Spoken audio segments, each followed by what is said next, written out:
history will absolutely vindicate me, because y'all are wrong about Star Wars Outlaws.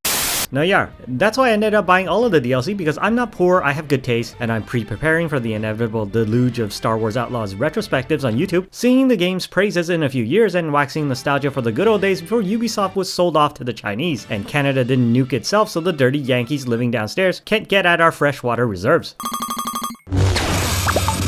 Why is Nicolas Cage in this game? You know, I can, eat a peach for hours. He always came first. Is this DEI or woke overrepresentation of LGBTQ whatever in video games? I can't honestly tell anymore. Is this purging DEI or anti-woke or systemic oppression of LGBTQ? I honestly can't tell anymore. Who the f cares that are all the... Look, I'm just saying, given the dearth of Star Wars games, not even the real quality ones like Yoda Windows 95, self-professed fans of the license can maybe walk into a sincerely made title with slightly more optimism for the benefit of your own mental health.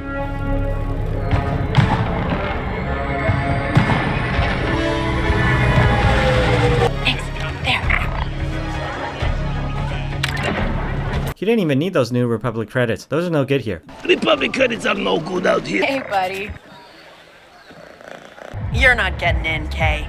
Club's already got enough rats. Riff-raff, street rat. This looks like a place where a girl can score some— Wanna buy some death sticks? an open world Star Wars game. Well, being blessed with more than a single digit IQ, I, unlike you, was never expecting some sort of Disney licensed GTA. Because how the f would the police wanted levels carry over from one planet to the next, huh? Instead, rudimentary speech checks should be enough and celebrated. Nice beater. Some scrap rats are outside trying to jack it. What? Get out of my way. As should be the mostly functioning stealth takedowns, and holy shit, that guy's gonna have to use the handicap spot for the rest of his life. Fuck off, if there was no yellow paint, how would I know where to go? Hey, are you guys being unfairly criticized by the internet too? Look at how AAA this game is. But how does the game play, you ask, to warn this hastily assembled opinion piece to right imaginary wrongs brought on by baffling misconceptions on what Star Wars Outlaws should or would have been. Well, I mean, it's a stealth game first and foremost, because Kay is too skinny and doesn't have murderous space wizard powers of the either or Canadian nice or stop being Canadian nice variety. With a mostly empty open world thrown in that I honestly didn't mind, that only acted as set dressing, and you're supposed to run through it the same way you would a malfunctioning Disneyland ride without staring too hard at the broken animatronics. She's a thief, right? She steals shit. I mean, how could you even dislike her? Where's my cash? She's essentially a gender swap version of Henry from Goodfellas. He who of the f you pay me outlook on gangster life. You'll get paid once we're safe. You have our word. Wait! Nobody move. You either pay me now, or just pay me. This girl is so adorable. Join us and fight the Empire for the future of this galaxy. What's it pay? As far back as I can remember, I always wanted to be a gangster. The side quests are all of the aforementioned talking heads broken animatronics variety, whereas all the main quests have the actual effort put into them with lavish cutscenes and likable characters and plot and shit. But hey, y'all liked or at least pretended to like everything from the first Spider-Man to this dumb fuck shit. So it seems to me striking a bit of a double standard to now profess dislike for this game because it's doing the exact same Oh, you're serious? thing. Exact same. Look, Spider-Man's open world was impossible to interact with in any meaningful capacity because lawyers made sure Peter isn't allowed to throw cars. And Horizon's The Adventures of the Least Likeable Literal Redheaded Stepchild of Gaming had gameplay that is by measures less fun than shooting stormtroopers with K because Horizon doesn't have access to the authentic sound effects library at LucasArts, which you'd think wouldn't make much of a difference, but you'd be wrong because there's a reason you can recognize the high-pitched whine of an E11 blast tech and the throaty crackle of a DL44 hand cannon with your eyes closed, simply based on ingrained long-term memory from childhood.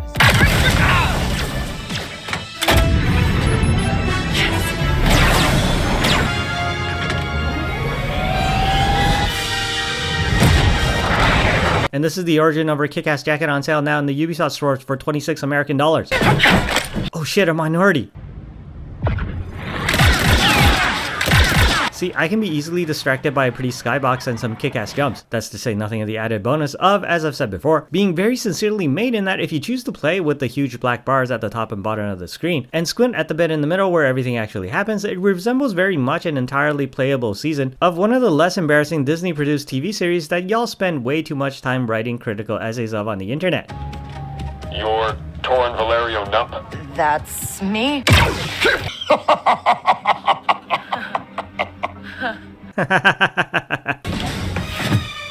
Ow. That was, contrary to what you may believe, not an actual attempt at antagonizing your opinion, because I'm actually also one of those essayists with a long-held love for this series, which seemingly began and ended a galactic revolution based on nothing more than a stubborn unwillingness to go out and buy more power converters. Upgrades are sparse but meaningful, and so is the loot. Stealth is fully functional, if not particularly innovative. Plot is interesting insofar as any plot about a criminal heist can be. It's a f***ing heist. It's just stealing shit. That's the whole point, until you gotta kill a motherfucker.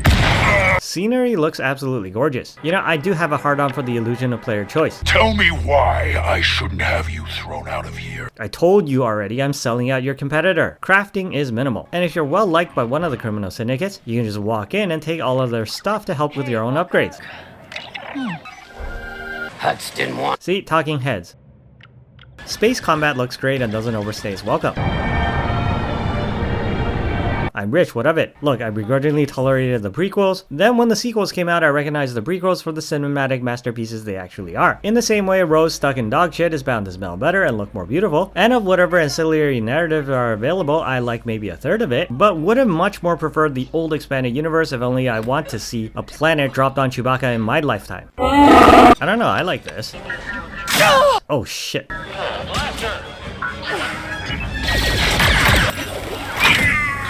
That's odd. F you, game. Is that Krang? I exclusively f over the organizations that didn't actually exist in the original expanded universe. I'm all for it. Governor Thornton knows what he's... Love that sound effect.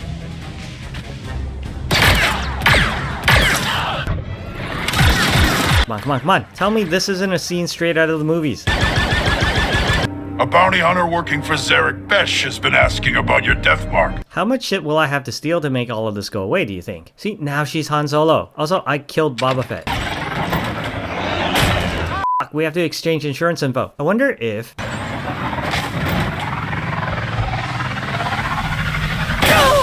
Yep, there's fall damage. So, you guys gonna go on break or what? Yeah, what's not to like about this game, besides the complete lack of character motivation and unexpected plot twists that are all actually there? Kill me for a ship? Is that robot flashing me? Who the f*** are...